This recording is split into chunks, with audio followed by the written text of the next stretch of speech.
Number 1. Cement சிகரம் என்று அழைக்கப்படும் மாவட்டம் எது?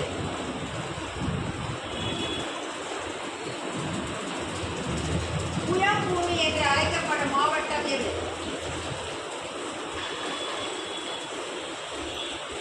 நெசவாளர்களின் வீடு என்று அழைக்கப்படும் மாவட்டம் எது?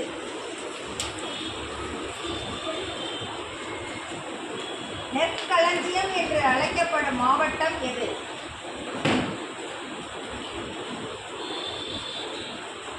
மலைக்கோட்டை நகரம் என்று அழைக்கப்படும் மாவட்டம் எது? நெக்ஸ்ட், முத்து நகரம் என்று அழைக்கப்படும் மாவட்டம் எது?